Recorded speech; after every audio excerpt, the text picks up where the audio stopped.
So we're gonna make a pecan pie. Y'all may call them pecan pie. There's a lot of different ways to say it, but whenever I married my husband, his family has a farm in South Georgia, and in the last several years we have planted what I've been taught are called pecan trees. So if you don't say it like that, you're saying it wrong if you're down there on the farm. So I've been asked for a recipe for a pecan pie that is a dependable recipe. I got this recipe from my best friend Carol. It's kind of a no-fail recipe that just comes out perfect every time.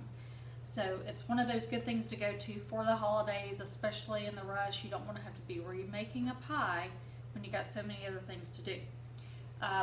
This one makes one pie. I know a lot of pie recipes will make two pies, but this one does just make one pie. But it is delicious and probably one of the best pies that you'll make.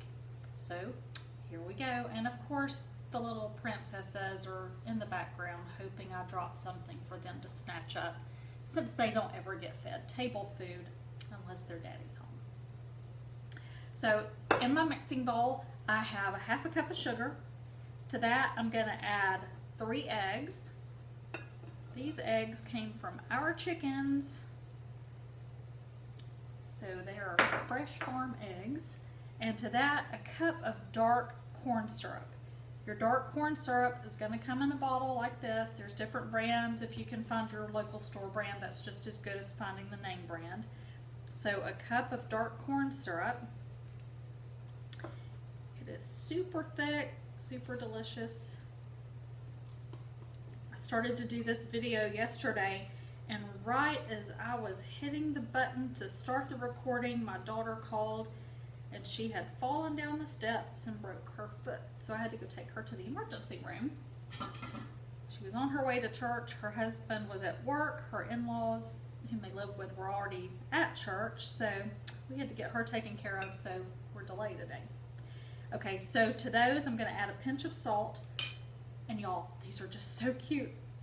So several years ago, when I was in college getting a horticulture degree, we had to have certain measurements, and I don't know how we came about these, but we needed measurements in a project we were doing for some type of growing plants in baby food jars. So you would just like take some of the tiniest little pieces or molecules of a plant, and you would start a whole new set of plants in that baby food jar. So you had to have very tiny measurements. And I found these measuring spoons. So we have a tad, a drop, a smidgen, a pinch, and a dash. So there actually is a measurement for a dash of salt or a pinch of salt. So I'm going to use it because I just think they're cute. So a pinch of salt, you can actually just use a pinch, but it was too cute to not show you that. So those are real measurements, and there are other types of measuring spoons like that that you can get. I thought smidgen was just a country thing, and maybe it is, but hey, there's an actual measuring spoon for that. I'm going to try and mix this without turning on my electric mixer, just because maybe I'm not. I thought I could get away with just using this, but it actually needs, that corn syrup is so thick that you do need something just a little heavier to mix it with. So I'm going to mix that up just a little bit.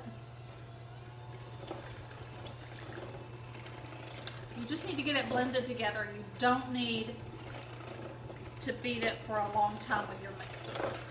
And this is on low, so it's not taking much.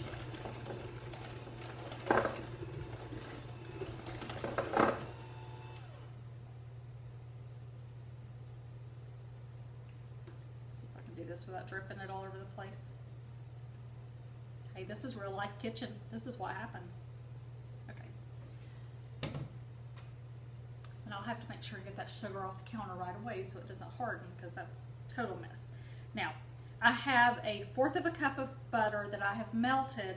You melt the butter and then you let it cool. So it's important that it's cooled, because that way it won't start to cook your eggs and you get scrambled eggs in your pecan pie. To that, we're going to add a teaspoon of vanilla. And mix that just a bit. Just until those are incorporated into it. And if you notice, I did put all the eggs in at one time. Some recipes will tell you to add them one at a time. That's usually only if you have oil or butter in your recipe, because you want to add those individually, because they're just going to blend and incorporate in better. So we're going to take that, we're going to pour it in our pie shell. Yes, it's a store-bought pie shell. You can make a homemade pie shell if you want to. To me, these taste just as good. I want the focus on the pie, not on the crust. And most people around my house are going to throw the crust away anyway. So we're just going to use a store-bought crust. I'm fine with that. Now, on top of that, we're going to put our pecans. And of course, these came from the farm down in South Georgia. Just going to lay those on top. And y'all, I have to tell you, that sweet husband of mine went through, because these have just been harvested this year. They are super fresh, and oh, they taste so good.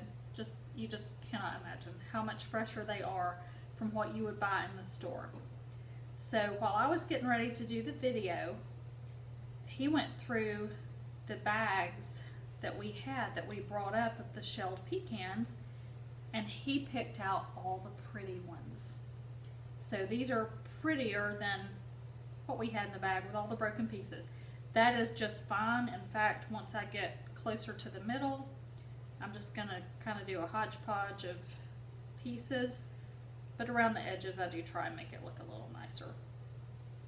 But he did. He went through, and he would even call me over to the table and ask me, is this one good enough? Does this one look okay? Because it's kind of broken on the edge.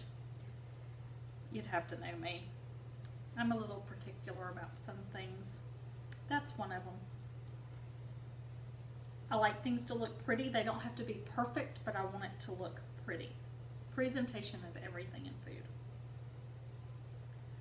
You ever had that recipe that was just so delicious, but it looked horrible? It just wasn't pretty.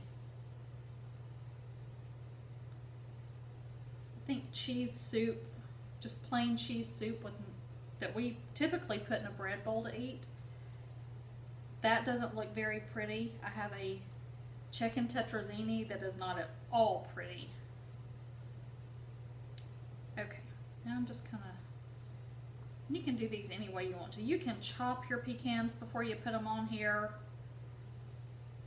However you want to do it. I'm going to try and squeeze in one more. Now, the way you bake this is you bake it at 450 for 10 minutes. Then you cut the oven down to 350, and you're going to bake that for another 30 minutes. So once that happens, it's done and you're good to go. So the pie is ready. I've got a sauce cooking on the stove for another cake that I'm doing a video for. But I just wanted to let you see what the pecan pie looked like when it's done. It looks a little dark on the camera, but it did turn out just perfect. So, and it sets perfect, so you don't have to worry about it. As long as you cook it according to those directions, it should be perfect every time. So hope you enjoy it.